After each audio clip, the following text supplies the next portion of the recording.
Cette semaine et aujourd'hui donc, j'ai le grand plaisir d'accueillir le philosophe Souleymane Bachir Diagne, professeur de philosophie à l'Université de Columbia à New York, qui est de passage à Paris, notamment pour la nouvelle édition de son livre « Comment philosopher en islam », publié aux éditions Philippe Ray. La question « Comment philosopher en islam ?» a été et est toujours l'expression d'une hostilité de la part de certains penseurs musulmans à une discipline et à une démarche qu'ils jugent à la fois inutiles et corrosives lorsqu'il s'agit d'avoir une bonne intelligence de ce que la religion commande de penser, de croire et de faire. Dès que le monde de l'islam a été en contact avec l'amour de la sagesse des Grecs, il s'est trouvé des gardiens des sciences islamiques pour appeler à se défier absolument d'une sagesse qui ne saurait en être une sans provenir d'une révélation et ne pouvait dès lors rien enseigner à ceux qui ne devaient tirer leur savoir que de celle-là. Bonjour Souleymane Bachir Diagne. Bonjour. Bienvenue sur les nouveaux chemins de la connaissance. Merci de m'accueillir. C'est un grand plaisir de vous y accueillir, déjà parce que vous n'êtes jamais venu parler dans cette émission, et puis aussi parce que l'ouvrage dont vous êtes l'auteur soulève une question à la fois proprement philosophique, il s'agit de savoir comment philosopher en islam, et par le même biais des enjeux et d'autres problèmes qui, eux, ont une dimension non seulement culturelle, mais également politique, on y viendra. Et c'est donc pour toutes ces raisons qu'il me semblait important de profiter de votre passage à Paris pour faire cette émission. Vous venez de lire un extrait du texte qui ouvre votre ouvrage, et vous insistez sur l'expression d'une hostilité entre d'un côté les penseurs de l'islam et de l'autre la philosophie. Et en effet, vous proposez une forme d'histoire de cette rencontre entre la philosophie et l'islam. Alors pourquoi parler d'hostilité ? Parce qu'elle a existé. Il faut se donner le contexte. L'expansion rapide de l'islam au 7e siècle, au 8e siècle, fait que très rapidement, le monde de l'islam s'incorpore physiquement, pour ainsi dire, les centres de réflexion, de pensée, les centres de la philosophie ancienne grecque. On va dire les intellectuels musulmans sont en contact avec cet amour de la sagesse, ces ouvrages de philosophie des Grecs, et commencent à s'y intéresser. Et soulever alors la question qui est tout à la fois intellectuelle, philosophique, mais également politique, sans doute, de savoir ce qu'il faut faire de cette sagesse des Grecs. Peut-il exister une sagesse qui serait sans aucune relation possible avec une révélation? Et que doit-on faire au fond de cette sagesse d'un peuple qui est considéré comme un peuple païen par les musulmans? Les trois religions monothéistes, d'ailleurs, vont toutes les trois s'interroger sur ce qu'il faut faire de la sagesse des Grecs. Dans le monde de l'islam, j'ai l'impression que le problème s'est posé avec encore plus d'acuité. Alors pourquoi justement, juste arrêtons-nous un instant sur cette question, pourquoi cette question qui se pose pour toutes les religions a posé un problème particulier avec l'islam ? Prenons un exemple, la philosophie grecque, prenons ce que dit Aristote dans sa physique, etc., sur l'origine du monde. Voilà une philosophie qui dit quelque chose de l'origine du monde, qui va entrer en concurrence directe avec les thèses créationnistes des trois religions. Si Dieu a créé le monde en 6 jours, eh bien, qu'est-ce que c'est que ce philosophe grec qui n'a pas connu la révélation, qui nous dit que le monde a toujours existé tel qu'il est de toute éternité, ou bien qu'il existera éternellement. Donc, il faut en faire quelque chose. Voilà des points sur lesquels les religions en question se sont fortement interrogées, pour dire le moins, devant la philosophie des Grecs. Dans le cas de l'islam, il s'y ajoute, si vous voulez, et c'est peut-être ce qui donne davantage d'intensité à l'opposition qui s'est alors manifestée. Il s'y ajoute que ce texte est organisé autour d'une révélation qui est conçue comme étant la parole directe de Dieu. La communauté musulmane est véritablement instituée par la révélation coranique. Le prophète de l'islam n'est que le véhicule de cette révélation coranique. Donc les sciences, qui sont les sciences dignes de ce nom, qu'il faut appeler ainsi, vont être des sciences créées par la révélation elle-même. Ce sera, par exemple, la grammaire, parce qu'il faut comprendre la langue arabe qui aura été la langue élue, choisie pour recevoir cette révélation. Il y aura également toutes les disciplines connexes pour bien comprendre la révélation, mais ensuite toutes les conséquences que l'on peut en tirer, la jurisprudence. Et les juristes se posent comme véritablement au cœur du système des sciences dites islamiques, les sciences dites de la religion, la jurisprudence, le commentaire, etc. Alors, que faire d'une discipline qui est par nature une discipline spéculative? Il n'est pas jusqu'à la théologie elle-même qui n'apparaissent aux yeux de certains comme déjà un peu trop en dehors de ces sciences dites religieuses, parce que la théologie, elle met en œuvre un questionnement qu'on peut dire philosophique, qui est philosophique, puisque, bien entendu, elle ne remet pas en question les dogmes, elle ne questionne pas de manière radicale, mais à partir des dogmes tels qu'ils sont, elle met en œuvre, si vous voulez, un questionnement rationnel. Voilà pourquoi ceux qui se sont constitués comme les gardiens et de la révélation, et de la langue de la révélation, et des sciences religieuses nées de cette révélation, vont voir d'un très mauvais œil l'intrusion, pour ainsi dire, des questions philosophiques grecques dans le monde de l'islam. Mais cela va être inévitable. Mais sans doute le fait qu'ils redoutent l'intrusion des questions philosophiques dans le monde de l'islam montre qu'ils prennent conscience, ils prennent la mesure de la puissance de cette pensée. De même que Platon condamnait les arts et surtout la poésie hors de la cité parce qu'il connaissait la puissance de la poésie. Absolument. De même, sans doute, ces partisans de la révélation qui se méfient de toute interprétation du texte ne sont que trop conscients du pouvoir et de la puissance, sans doute, de la réflexion philosophique pour pouvoir l'accepter en leur comment dire, près d'eux. Mais absolument, absolument. Et vous avez parfaitement raison de souligner le fait qu'il mesure à sa juste valeur la capacité de décentrement que cette discipline, que ces textes philosophiques vont introduire dans l'univers intellectuel des sciences dites religieuses. Il n'est pas jusqu'à la langue elle-même, parce que tout cela commence par des traductions. Il s'agit de traduire les textes de la philosophie grecque en arabe. D'ailleurs, ça ne se fait pas d'abord directement. Alors, donnez-nous quelques dates. Nous sommes à quelle époque, là, lorsque vous parlez des débuts de la traduction? Les débuts de la traduction, c'est vraiment le IXe siècle. C'est au début du IXe siècle. Il y a eu quelques traductions ici ou là. Il faut dire que beaucoup de textes de la philosophie grecque existaient déjà en langue syriaque, parce que dans les monastères nestoriens en particulier, c'était la tradition d'étudier certains textes d'Aristote qui pouvaient être utiles dans les débats théologiques que les nestoriens pouvaient avoir avec les monophysites et autres interprétations, disons, du christianisme. Donc les premières traductions vont s'effectuer à partir du syriaque et non pas directement à partir du grec. Et traduction, ça signifie que la langue arabe elle-même va connaître une forme d'hybridation. Il va falloir créer des néologismes pour accueillir les concepts de la philosophie. Et je devrais citer parmi les gardiens des sciences religieuses, justement, les grammairiens, qui prennent un air tout à fait sourcilleux lorsqu'ils voient apparaître des mots qui leur semblent des barbarismes, des néologismes insupportables. Et pour eux, la pureté de la langue de la révélation s'en ressent. Donc, comme vous disiez tout à l'heure, cette sorte de puissance de décentrement, cette puissance de transformation, cette puissance d'hybridation est déjà sensible dans la langue elle-même, qui reçoit la philosophie ancienne. Cette question de la grammaire est passionnante. Je renvoie aussi au texte de Benveniste, justement, qui, dans les problèmes de linguistique générale, montre comment, pour beaucoup de penseurs, c'est la grammaire et la langue elle-même qui déterminent la pensée, et non inversement. D'où l'importance d'une excellente traduction, et d'où aussi la prise de conscience du danger que peut provoquer l'irruption d'une langue qui est nouvelle. Exactement. Et il y a à ce propos un débat magnifique, un débat très célèbre qui a eu lieu, pour donner une date, en 932. À la cour d'un vizir seldjoukide du calife abbasside de l'époque. Et ce vizir convoque, pour ainsi dire, un philosophe, un représentant de ceux qui sont allés en direction de la philosophie grecque, en direction de la réflexion et de la conversation avec les Grecs, et un grammairien qui, lui, se présente comme le gardien sourcilleux de la langue et de la révélation et des sciences religieuses. Et il les fait s'affronter dans une véritable joute intellectuelle. Et c'est exactement cela, ce que vous venez de décrire, et la situation dans laquelle les deux se trouvent. Et le grammairien va justement tenir une position qui n'est pas une position très sympathique, c'est une position de clôture, d'enfermement. C'est lui qui va dire que l'islam se suffit à lui-même, il est à lui-même sa propre philosophie, il n'a pas besoin d'entrer en conversation avec le monde grec puisque celui-ci ne connaissait pas la révélation, n'avait pas le prophète, etc., etc.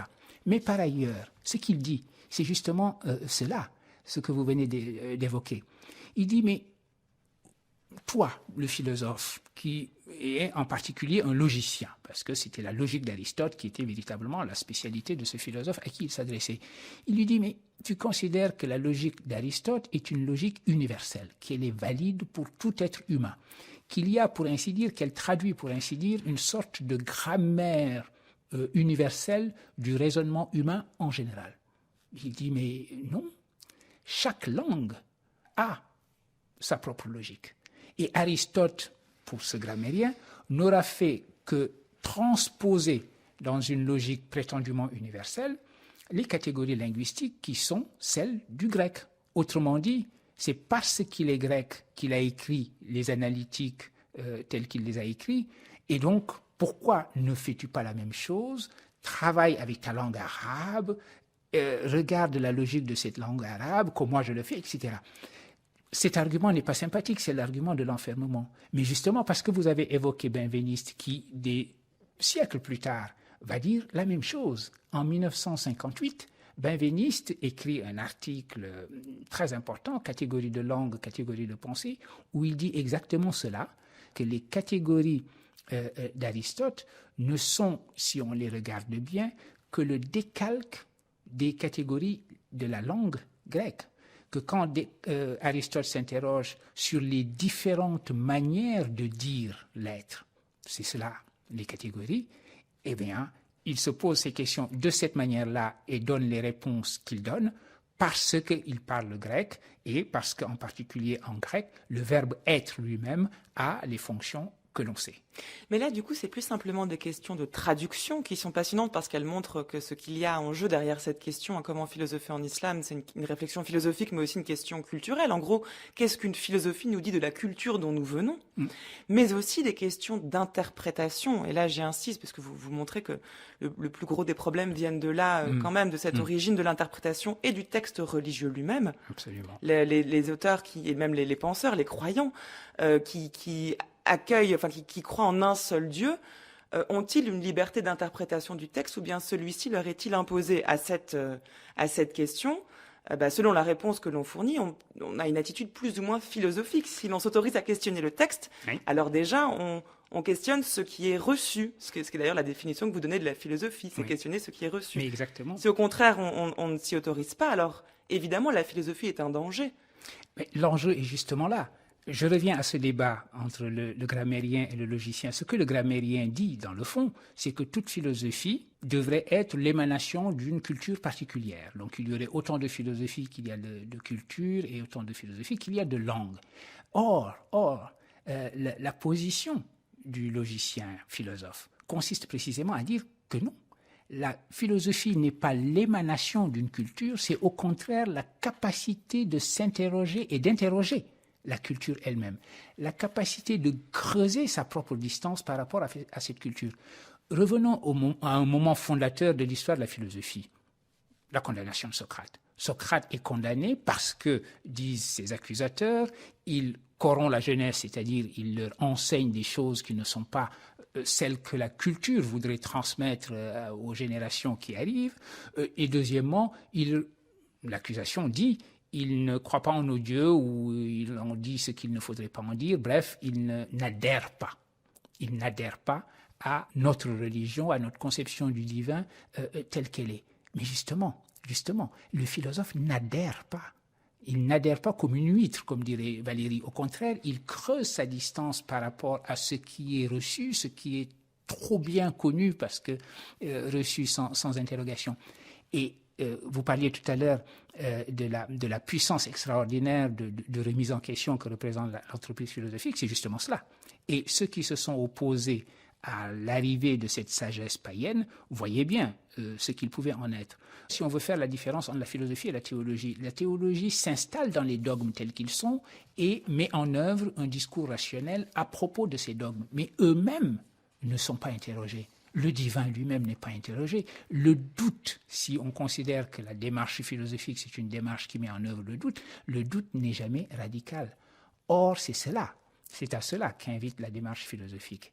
Et je voudrais ici évoquer un philosophe qui est dans une situation paradoxale, parce que c'est quelqu'un qui s'est mis du côté des défenseurs des sciences, de la religion, et a donc attaqué, et même assez violemment, les philosophes, mais qui par ailleurs, dans sa pratique et dans ses écrits... C'est Al-Razali. Et c'est Al-Razali. C'est avéré l'un des philosophes les plus modernes qui soit dans sa démarche. Eh bien, Al-Razali met en œuvre justement cette entreprise de doute radical, de scepticisme absolu, un peu à la manière de Descartes. On révoque tout en doute et on regarde ce qui résiste à cette machinerie du doute, ce à partir de quoi on va pouvoir construire l'édifice des sciences et l'édifice des vérités. Évidemment, dans son cas, la vérité en question, la vérité fondatrice sera au bout du compte une vérité religieuse, une sorte d'expérience mystique du divin, mais il n'en demeure pas moins qu'il a joué, pour ainsi dire, le jeu philosophique du doute radical, et c'est cela qu'introduit le discours philosophique dans le monde de l'islam.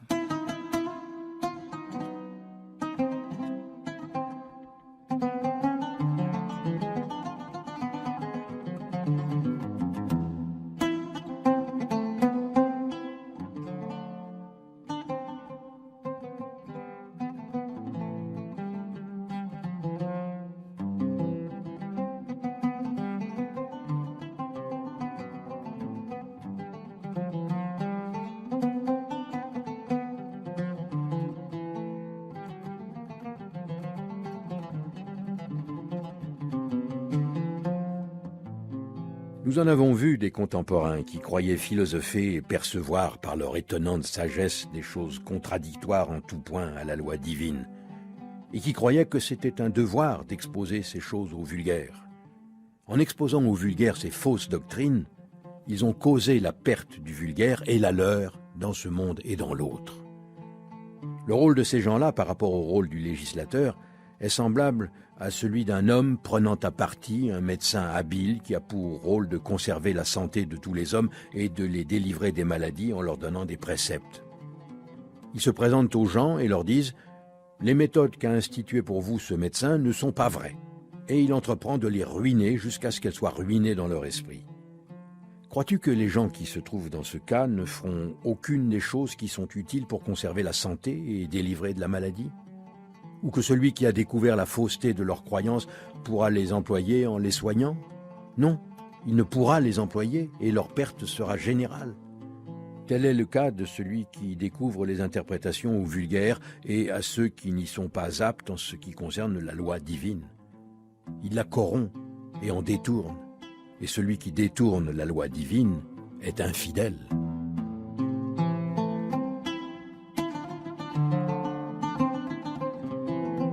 Vous écoutez France Culture, les nouveaux chemins de la connaissance. Bienvenue sur les chemins du vendredi.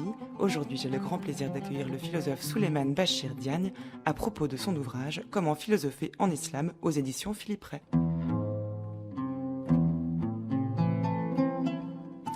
Dans le texte d'Averroès qu'on vient d'entendre, Souleymane Bachir Diagne, qui est tiré d'un texte intitulé « Accord de la religion et de la philosophie », Averroès prend l'exemple d'un homme qui reprocherait à un médecin de mal utiliser ses remèdes, ou de mieux savoir que le médecin quel remède utiliser pour soigner un homme.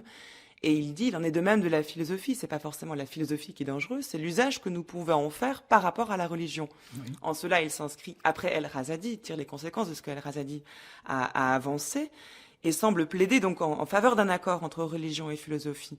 Mais pourtant, on y entend quelque chose, et j'aimerais qu'on s'y arrête, parce qu'on est là au cœur de notre sujet, qui est étonnant. Il parle quand même du vulgaire et de certaines interprétations du vulgaire, comme si tout le monde n'était pas digne ou n'était pas naturellement constitué pour mettre en œuvre une réflexion philosophique. Et là, on retrouve quelque chose de complètement différent. C'est plus simplement le conflit entre philosophie et religion, philosophie et islam, mais c'est le conflit entre philosophie, religion et individu, puisque nous ne sommes pas tous égaux vis-à-vis de la philosophie. Ah oui, et c'est ce qui fait le caractère très important du passage d'Averroès. Il y a plusieurs choses dans ce passage.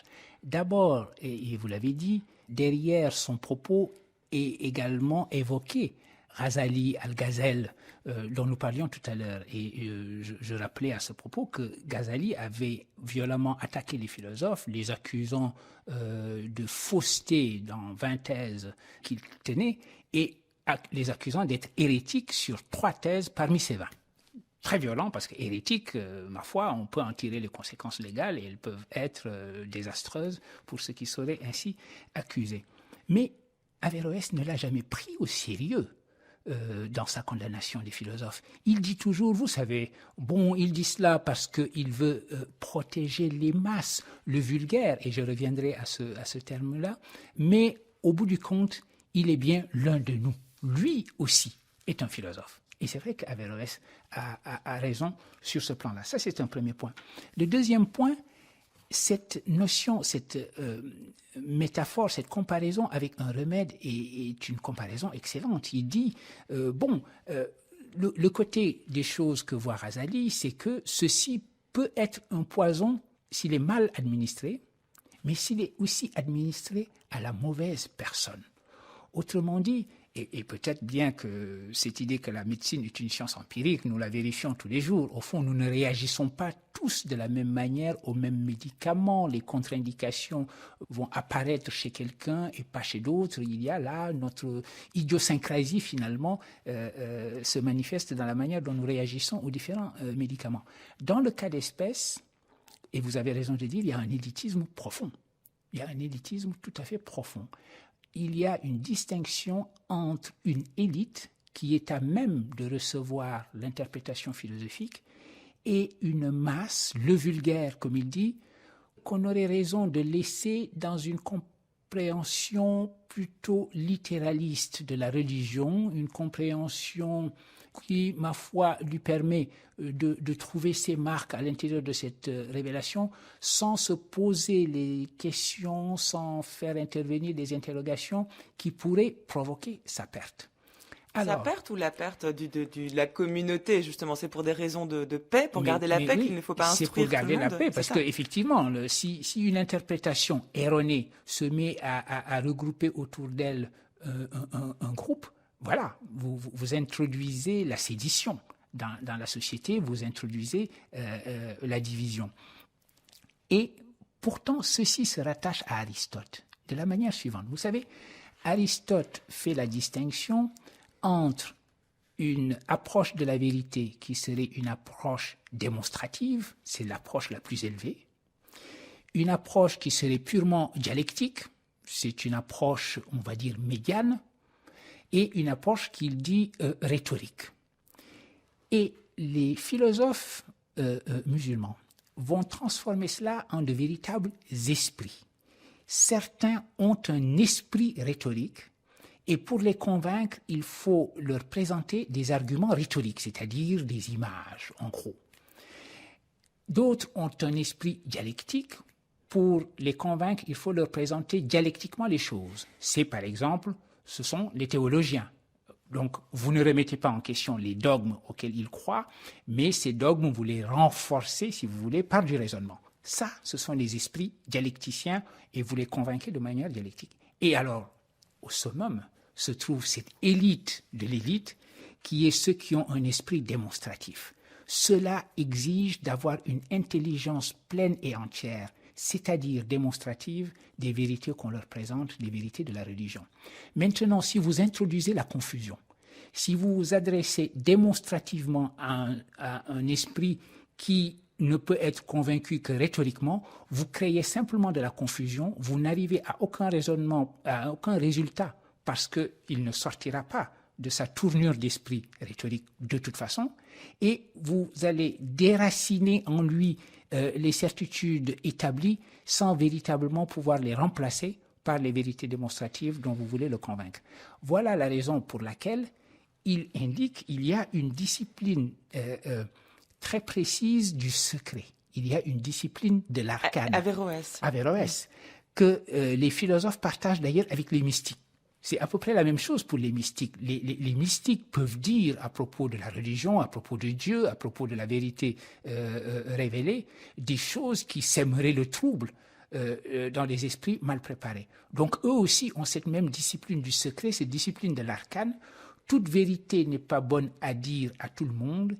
Il faut donc que la vérité soit elle-même sélective et qu'elle s'adresse seulement, uniquement, à ceux qui sont en mesure de la recevoir. C'est la parole biblique, ne pas jeter des perles au pourceau. Voilà, mais c'est aussi peut-être là où on peut trouver une des causes des problèmes qui cette fois-ci sont d'ordre beaucoup plus contemporain, y compris dans l'interprétation que nous pouvons faire aujourd'hui et des textes sacrés et religieux et de la conception de la philosophie, puisque ce que vous venez de présenter est quand même une conception très essentialiste des individus. Hein. Certains comprennent mieux avec des images, d'autres avec un discours, et encore les troisièmes avec une démonstration, surtout n'essayant pas de semer le trouble en eux.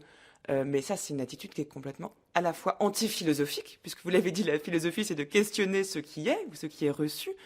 Et puis ensuite, c'est aussi une attitude qui est très conservatrice, c'est-à-dire que avec ces données de base, c'est une absence de changement, de mouvement, et donc une incapacité à s'adapter à ce qui est, à la nouveauté et au changement. Donc c'est un discours anti-moderniste possible. C'est vrai, c'est vrai. À la décharge de ceux qui tiennent ce discours-là, c'est moins, finalement, si on y réfléchit, c'est moins l'idée que les humains entre eux présenteraient des différences aussi radicales que cette idée qui nous rapproche un peu plus de notre idéal démocratique, que cette idée que à la masse, vous parlez en foule, elle est en foule. Vous ne pouvez pas vous adresser à la foule de la manière dont vous vous adresseriez à un individu singulier. Et encore une fois, ici, on peut prendre l'exemple de la démarche originaire philosophique, la démarche socratique. Socrate ne s'adressait pas à des foules. Il estimait même que c'était une attitude anti-philosophique de s'adresser à une masse. Il s'adressait à quelqu'un en particulier. Il rencontre Alcibiade, il parle à Alcibiade. Il rencontre Phèdre, il parle à Phèdre. Quand vous vous adressez à un individu en particulier, vous pouvez vous adresser à ce qu'il y a de plus élevé chez lui. Vous pouvez vous adresser à sa faculté rationnelle et monter en quelque sorte avec lui en direction du vrai. Tandis que c'est presque inévitable que si vous parlez à une masse, vous vous adressez à ce qu'il y a de plus bas en elle. De plus grégaire, en tout cas. De plus grégaire. Et justement, le grégaire est ce qui est mu par des images, par la force de la rhétorique. Je serai convaincant devant la foule parce que j'ai le ton de voix qu'il faut, ou je parle des mains et j'ai la gestuelle qu'il faut, j'ai ce mouvement de la toge ou ce mouvement qui consiste à rejeter ma mèche si j'en avais une en arrière. Voilà des choses qui seraient des choses convaincantes, entraînantes pour une foule et pas pour des individus. Ce bémol ayant été mis, si vous voulez, au caractère élitiste de la chose, il ne s'agit pas de la nier, en revanche, de nier ce caractère-là. Il est présent. L'idée qu'il y a une élite susceptible de recevoir le vrai, une élite qui est elle-même élue, qui est choisie, sélectionnée par le vrai, par différence d'avec le vulgaire, est une idée fondatrice. Et nous, notre modernité, et notre idée que justement, l'éducation, c'est précisément ce qui s'adresse aux masses et qu'il s'agit de faire sortir des ténèbres de l'ignorance pour faire entrer le plus grand nombre possible dans les lumières du savoir. Cela nous heurte profondément, ça heurte notre idéal démocratique, en effet. Mais Averroès allait aussi loin que de dire il serait bon que le pouvoir politique fasse son travail et interdise que mes livres, parce qu'ils sont des livres de philosophie et des livres démonstratifs, tombent entre les mains dans lesquelles ils ne devraient pas se trouver. Lui-même appelle une sorte de censure de l'État pour s'assurer que ces livres n'arrivent qu'à ceux à qui ils sont destinés.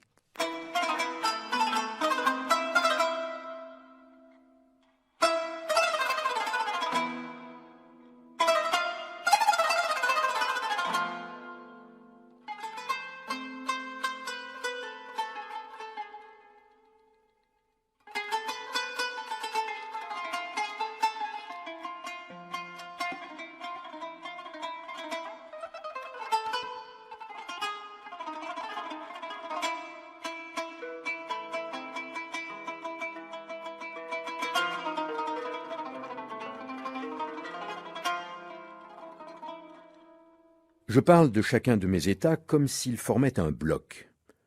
Je dis bien que je change, mais le changement m'a l'air de résider dans le passage d'un état à l'état suivant. De chaque état, pris à part, j'aime à croire qu'il reste ce qu'il est pendant tout le temps qu'il se produit. Pourtant, un léger effort d'attention me révélerait qu'il n'y a pas d'affection, pas de représentation, pas de volition qui ne se modifie à tout moment.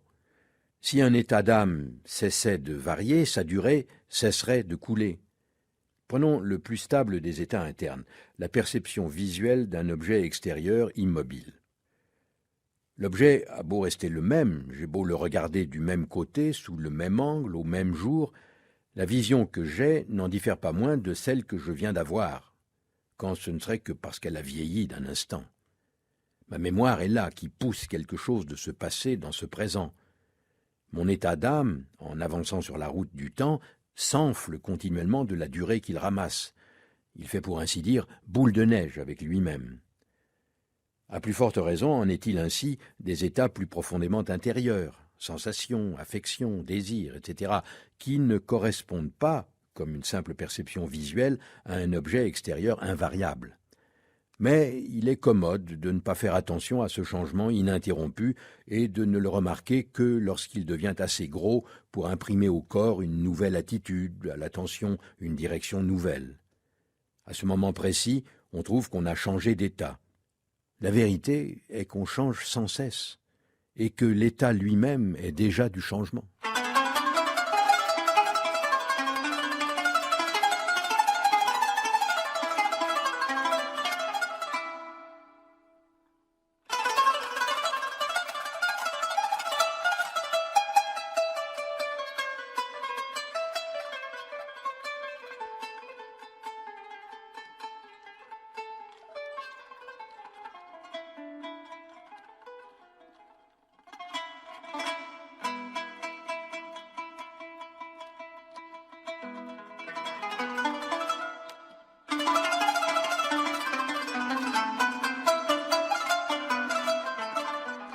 Au chapitre 9 de votre livre, Souleymane Bachir Diagne, donc je rappelle le titre, Comment philosopher en islam, dont nous parlons aujourd'hui, vous avez donné à ce chapitre le titre La philosophie du mouvement, et vous accordez une part importante, alors que vous vous posez la question de la modernité possible, du rapport entre l'islam et la philosophie, d'une manière d'entrevoir une façon pour l'islam aussi de s'adapter à la modernité, y compris celle du multiculturalisme, sur lequel vous insistez beaucoup.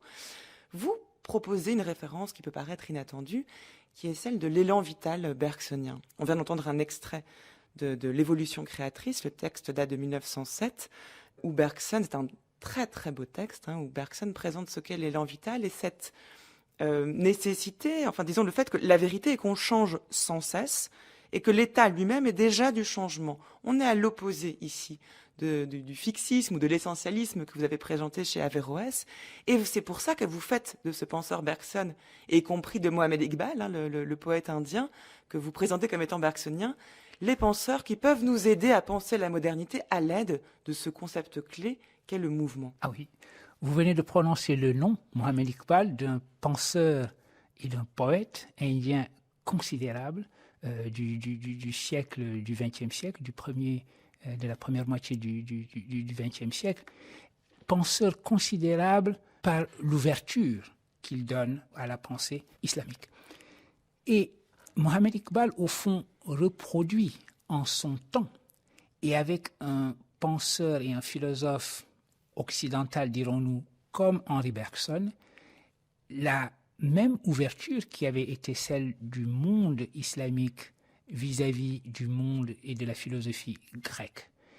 De la même manière que les philosophes que nous avons évoqués, qui vont du 9e au 13e siècle, Al-Kindi, Al-Farabi, Avicenne, Al-Ghazali, Averroès, de la même manière que ces auteurs ont été en conversation avec Platon, avec Aristote, avec Plotin, eh bien, Mohamed Iqbal a pensé que reconstruire la pensée religieuse de l'islam aujourd'hui, faire en sorte que l'islam puisse renouer avec son propre principe de mouvement et donc puisse produire la modernité dont il est porteur, cela suppose d'avoir une conversation avec la philosophie moderne, contemporaine, donc aussi bien Henri Bergson que Nietzsche, athée devant l'éternel s'il en est.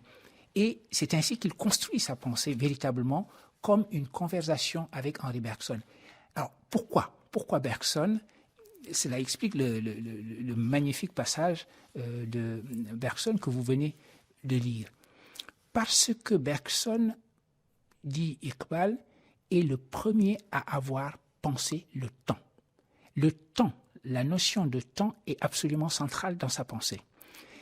Et Iqbal estime que l'islam est entré dans une phase de pétrification de sa pensée.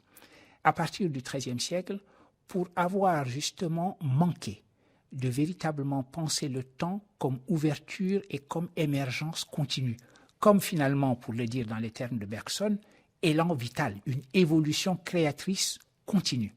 Le monde n'est pas créé une fois pour toutes et donc livré à la simple contemplation de son créateur. Le monde est chose vivante, action transformatrice continue, quelque chose qui est toujours en train d'advenir.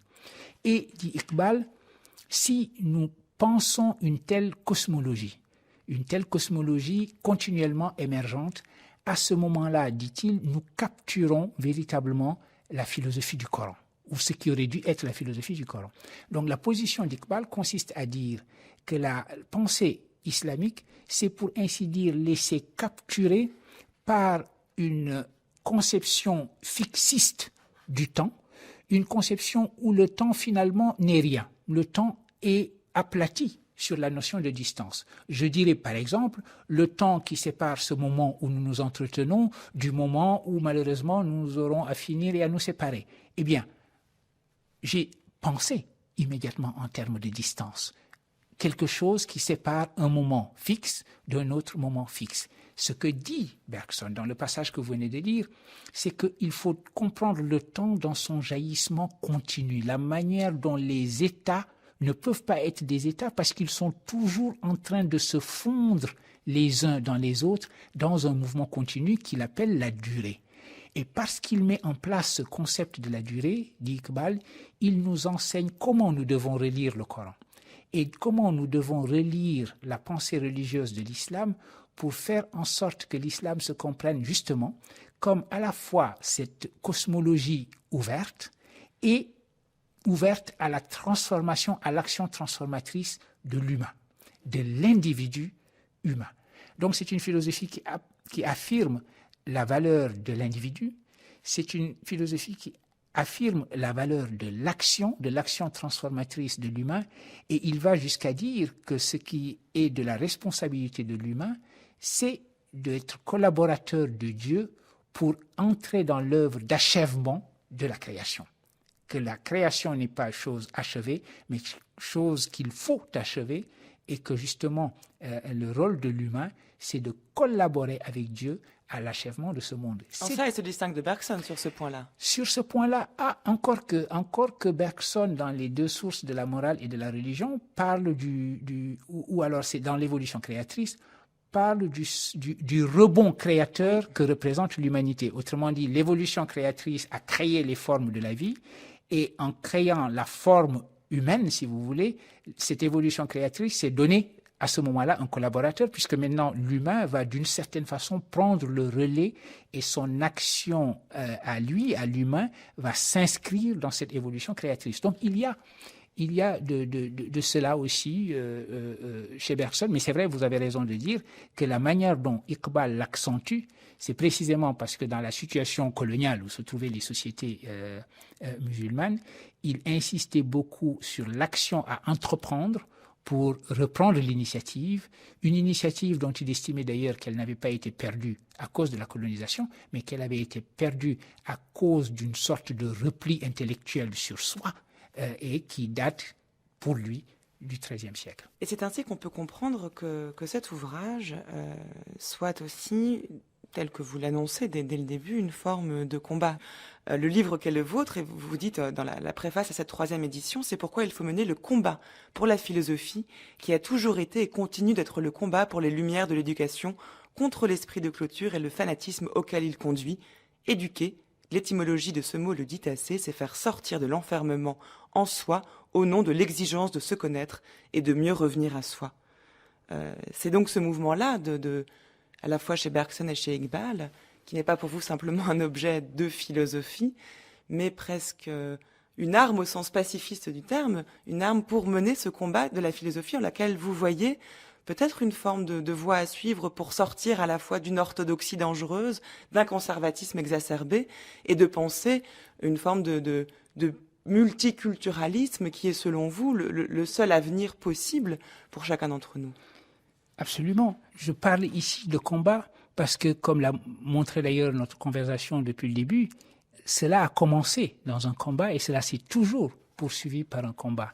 Il a fallu gagner le combat de l'ouverture à la sagesse des Grecs contre toutes les forces réactionnaires d'enfermement et de clôture sur soi. Et ce combat n'a jamais été gagné une fois pour toutes. Il a rebondi continuellement dans l'histoire de la philosophie et il existe encore aujourd'hui de manière peut-être plus intense.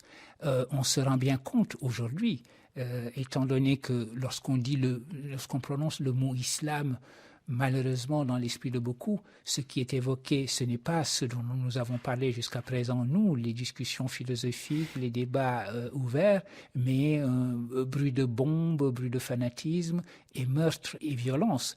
Cela veut dire donc qu'aujourd'hui, plus que jamais, ce combat s'impose, ce combat pour rappeler d'abord cette tradition d'une pensée spéculative, d'une pensée questionnante, d'une pensée rationnelle et d'une pensée de l'ouverture et du pluralisme. Mais il ne s'agit pas seulement de le rappeler, d'évoquer un âge d'or qui serait derrière nous en disant « il en était ainsi dans le passé », mais il faut dire qu'il faut qu'il en soit ainsi aujourd'hui. Dans un monde qui est devenu un monde pluriel, où la religion elle-même, la croyance, est une simple possibilité parmi d'autres possibilités. Il faut vivre avec des orientations qui sont des orientations absolument pluralistes à l'intérieur des croyances et également hors des croyances.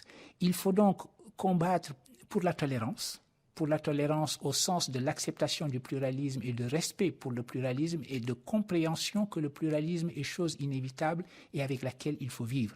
Le multiculturalisme s'impose à nous. Nous sommes des sociétés multiculturelles parce que nous sommes devenus un monde multiculturel.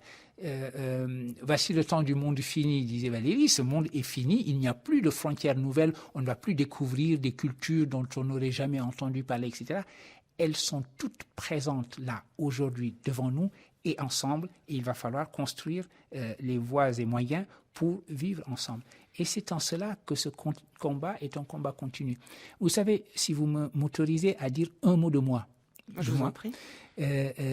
Au départ, quand j'ai fini mes études et que j'ai fait ma thèse, moi je m'orientais vers la philosophie des mathématiques, la philosophie de la logique. C'est ça que je faisais. Et c'est, je crois, lorsque on est soi-même musulman ou qu'on a été élevé dans la culture musulmane, on comprend qu'on a la responsabilité de contribuer à ce combat-là. Donc c'est la raison pour laquelle j'ai, pour ainsi dire, dérivé de mes préoccupations d'épistémologue, d'historien des sciences, d'historien des mathématiques et de la logique, pour aller également dans cette direction-là, parce que, comme je dis, c'est un combat qui s'impose à nous, le combat des Lumières, le combat pour la philosophie contre le fanatisme et pour le vivre ensemble. Merci beaucoup, Souleymane Bachir Diagne, pour cette discussion passionnante. Et je